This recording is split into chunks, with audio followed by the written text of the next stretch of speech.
me this I know, for the Bible tells me so. Little ones to him be. கர்த்தர் நல்லவர். நம்முடைய வலது கரத்தை உயர்த்தி அன்பான பிள்ளையை தேவனுடைய வார்த்தையின்படி, வேத ஒழுங்கின்படி, அன்பான பாஸ்கர், அன்பான மகள் ஜெனிஃபர், இந்த பிள்ளை பிரதிஷ்டை செய்யும்படி வந்திருக்கிறாங்க. ஞானஸ்நானம் கொடுக்கல, பிரதிஷ்டைக்காக. இது வேத ஒழுங்கு.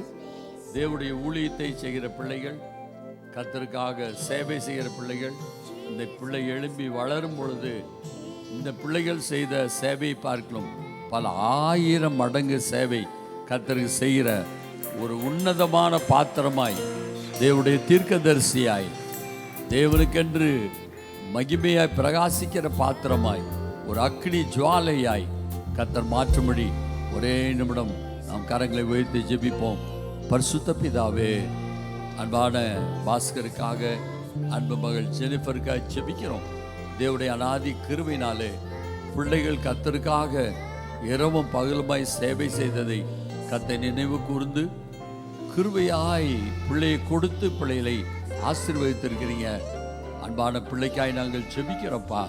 ஞானத்திலே, வளர்த்தியிலே, தேவ கிருபையிலே, மனுஷ தயவிலே வளர்ந்து பெறுகிற பாக்கியத்தை கட்டளையிடுவீராக. ஆண்டவரே ஸ்தோத்திரப்பா.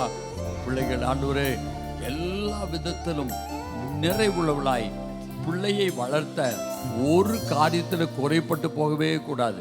எல்லா தேவைகள், ஐஸ்வர்ய தேவை, அபிஷேக தேவை, வளர்த்த ஞான தேவை எல்லாவற்றையும் தந்து ஆச்சரியமாய் வளர்ந்து உடைய நாம மகிமைக்காக, பிள்ளைகளுடைய ஆசீர்வாதத்திற்காய், பெற்றோருக்கு கிரீடமாய், சபைக்கு தூணாய் வளர அருள் புரிவீராக.